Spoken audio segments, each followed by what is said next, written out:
Kdo se vpraša, kaj pa zdaj vi, upokojenci, kako sploh lahko sodelujete, na kakšen način lahko sodelujete pri medgeneracijskem sodelovanju. Vendar vam moram reči takole.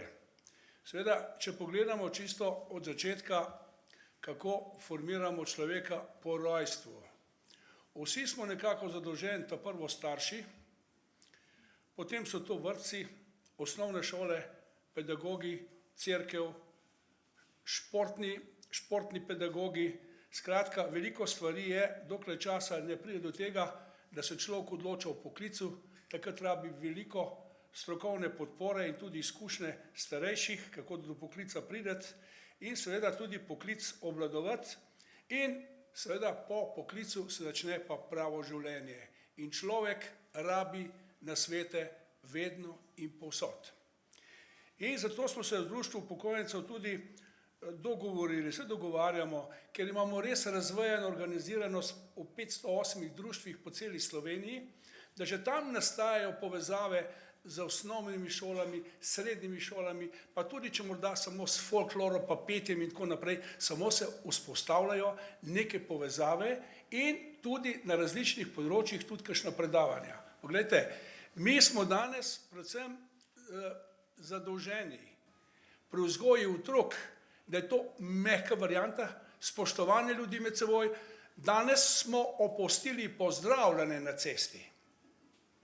Nekoč, ko smo mi gor rasli, je bilo povsod povedano, ko srečaš starejšega, dober dan, dobro jutro, danes nič več. Zadnjič sem bil na tem kulturnem prazniku v Cankarjevem domu, tudi starejši, ko pride zraven tebe sedeti, sploh ne pozdravijo. Pa na kulturnem prazniku. To se pravi, da nam je zavest na področju kulture tudi šla iz koloseka ven. Se pravi, da imamo mi starejši še veliko za povedati, veliko za sodelovati, kako formirate ljudi, kako jim tudi dati mehke variante, prijaznosti, spoštovanja. Se danes tudi v šoli učiteljev ne spoštujejo več. Se hodijo starši z advokati v šolo in tako naprej. Skratka, prišli smo v neko področje, ki je zelo drsi, je huda poledica. Jaz bom tako povedal, da med nami so danes tudi tam bolj odzadaj sedijo naši člani, ki so sodelovali pri projektu Mostovi. Jih boste potem lahko vprašali, ker so oni neposredno sodelovali, kako so v praksi doživljali to v tem delu Gornjega grada in te lepe doline tam, kako so se sestajali z gospodarstveniki, kako so se sestajali z šolniki, pa šolarji in z ostalimi. In to je prispevek našega ZDUS-a, da sodelujemo tudi v tem mednarodnem programu, pa še pri nekaterih drugih, in tudi AHA in podobno. Glejte, in tak primer, ki je danes, ko smo prišli na okroglo mizo, da poskušamo s takimi sestanki obuditi in spodbuditi za medsebojno sodelovanje mladih in starejših, to je hvala vredno. Gospod Tim Krampelj je bil pred meni, že prej z gospodom Donkom sodeloval, se je rekel, ja seveda, mi moramo take načine prevzemati, jih spoštovati, se dogovarjati in to je cilj, v katerega moramo tudi verjeti, še v bodoče. Družba ne pa to tudi podpre. Jaz mislim, da ima danes tudi državnega sekretarja tukaj, ki ima veliko besede na ministrstvu, da bo tudi kakšno stvar rekel okrog takih pogledov.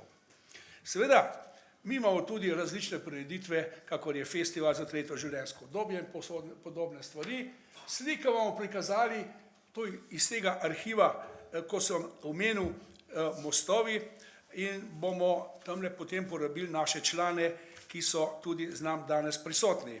Seveda, da spodbujamo aktivno udeležbo mladih v demokratične procese k razvoju državnega in evropskega sodelovanja. Mi smo zdaj v Evropi in je prav, seveda tudi evropsko obnašamo, ampak tako moramo nacionalne vrednote, ki jih imamo, dati temelj in jih tudi spoštovati. Spoštovati našo ustavo, naše zakone in tako naprej, skratka gre za to, in še kako podkrepiti sodelovanje s starejšimi pa mladimi. Glejte, starejši imamo izkušnje. V zvezi upokojencev imamo veliko ljudi, ki so bili direktorji firm, ali so bili profesorji, ali so bili znanstveniki, ali so bili kaj drugega. In prenos izkušenj in znanja je številka 1 in tega se zavedamo in tudi tako bomo tudi sodelovali. Krepitev motivacije mladih za vse življenjsko učenje. Glejte, znanja ni nikdar preveč. Zato pa tudi v 3. življenjskem obdobju poskušamo ljudi pripraviti do tega, da se učijo. Jaz sem bil predsednik upokojencev Gorenjske, ko 10-12 društev ni uporabljalo računalnika. Poglejte, treba je bilo spodbujati ljudi, tisti, ki imajo voljo do učenja, da v društvu vsaj elektronsko pošto prevzame, jo prebere in pa odgovori na njo in pogleda še kaj, če treba na internet. To je bilo in danes poslujemo z društvi vse preko informacijskih sistemov. S tem tudi siliš ljudi, da se učijo jezikov, da se usposabljajo na tak drugačen način in mladi jih pridejo učiti. To se pravi, danes mladi že v osnovni šoli, v srednji pa računalništvo obvladajo super. In te mladi so zdaj prišli starejše učiti in se pogovarjati z njimi, kako morajo s tem stvarmi ravnati. Starejši bojo pa mladimi svetovali pri njihovih zadevah, pri njihovih problemov. Glejte, problemov je pa veliko. Da ne boste mislili, da ni problemov, mi imamo danes veliko nezaposlenih, kljub temu se je situacija zboljšala. Veliko je izzivov na evropskem in svetovnem nivoju. Če bi še enkrat prišla recesija, kaj bo potem, ampak ne glede, moramo biti vedno optimisti. Nam v Sloveniji gospodarska rast raste, število zaposlenih, nezaposlenih se zmanjšuje, zdaj pa treba še za mlade. Mladi bi mogli dobiti platformo, da se čim prej zaposlijo. Da ne pol ni problem, kako zdravstveno blagajno polniti, kako pokojninsko blagajno polniti. In to je smisel tega, da platforme za gospodarsko rast pripravimo že zelo zgodaj.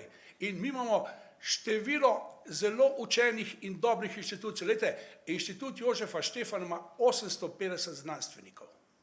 Imamo čudovite univerze po Ljubljani. In če bi ves ta potencial usmerili v usmerjenost v gospodarstvo, da se platforme naredijo, zdaj je še nekaj, mi smo se zdaj z drugim tirom matrali koliko časa, 20 let do zdaj zlaufal, pa to ni predmet današnje diskusije, ampak treba je gospodarstvo oživiti, da je delovna mesta, pa še to. Enostavnih poklicev danes ni več, neki poklici so še, številni poklici včasih na vaseh, poglejte, je bil čevljar, je bil krojač, je bil mizar, je bil kolar, kovač in še ne vem kaj vse. Danes je že pol odpade. Modernizacija, robotizacija bo terjala, da bo enostavna dela preko strojev šla čez leta. Tako je treba ljudi usmerjati čim bolj mlade v študij, v poklicno usmerjenost ali v srednjo usmerjenost, kakorkoli. Enostavnih del, veste, bo če dalje manj in če dalje bo slabše plačana. Tako da je prav, da smo učeča država, da mladi damo podporo, platformo seveda, v zvezi s tem pa tudi pripraviti vse na to, da se gospodarstvo ukrepi, da se ukrepi zasebna obrt, da se ukrepijo male firme, da se ukrepi samozaposlovanje. Vse tisto, ki terja k tem, da bo naša družba enkrat zaživela tako, kot smo tudi rekli, da bo v Sloveniji blaginja. Mi smo ob samosvajanju rekli, Slovenija bo druga Švica. Glejte, imamo še kar veliko za postoriti, da to bo, pa vendar smo na nekem mestu, da bo lahko to tudi ratalo. No, nekatere stvari so še, jaz ne bom neposredno poslej došel, ker bom nekoliko na pamet govoril, ker mislim, da imamo tamle vzadej naše strokovnjake, ki se bojo potem meni pridružili z vprašanji, jih boste lahko zasuli, tako da je ta, bi rekel, naš duh v ZDUS-u tak, da bomo še naprej sodelovali z mladinskim svetom in tudi z drugimi inštitucijami, ki bojo spodbudali, kako in na kakšen način bi mlade spravili do tega, da se čim bolj učijo, da več sodelujemo, da mi tudi kakšno uro zapravimo z njimi, oni pa z nami in tako se bo razvilo prijateljstvo. Glejte, mi moramo gledati, da spoštujemo ljudi, da spodbujamo prijateljstvo, da spoštujemo druženje, ne pa da se molčeči spravimo v avtobus, tam malo zadremljamo in potem nič od tega ni. Tako da bi, ker je čas omejen, bom vam povedal še to, da so naši člani ZDUS-a, tam ko zadaj sedijo, tudi izvedli kar nekaj delavnic v tem delu, bi rekel, Gornjega Grada in teh osnovnih šol, da so zanimive ankete, imamo tudi rezultat teh delavnic, ki so jih izvedli, pa ankete, kako so mladi usmerjeni, kakšna zanimanja pravzaprav hočejo imeti in to so rezultati, s katerim se splača tudi nekoliko več časa vzeti in videti, kaj in kako bi se dalo še bolj pomagati. Če ne bomo gojili prostovoljstva. Prostovoljstvo je lahko zelo hitro v hudi krizi, ker smo preveč navezani na kapital. Kapital in denarne zadeve. Preveč imamo apetitov po dobrih zaslužkih, nekateri celo na hitro, nekateri za raznimi drugimi zadevami.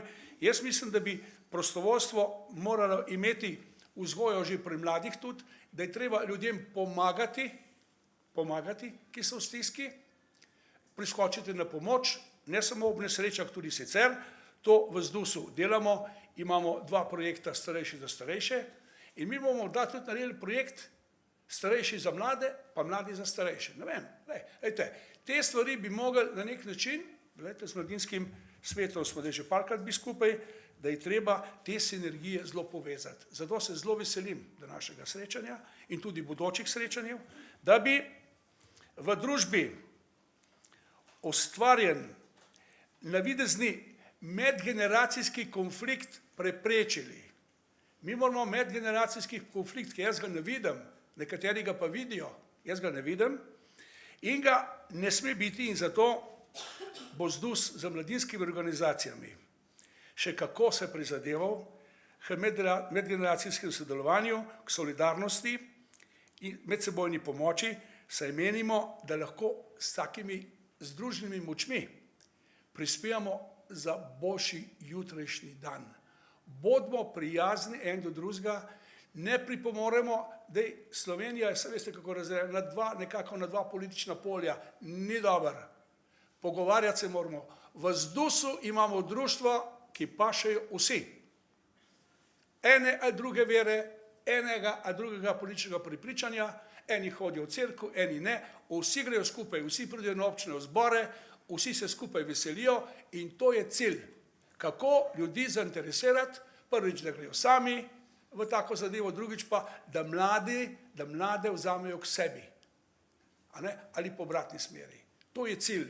In če bomo tako delali, pa da bomo začeli nekatere bontonske zadeve upoštevati, pri nas je knjiga Bonton izpadla. Glejte, včasih učitelj v šoli te je dal v kot in jaz nisem za to, da nas tepajo po rokah, ampak če je takole se dal roke, je bilo še dobro, če je rekel, krog je obrnjen, bili smo pa res poredni, to je pa fejst bolelo, pa nič ni škodovalo.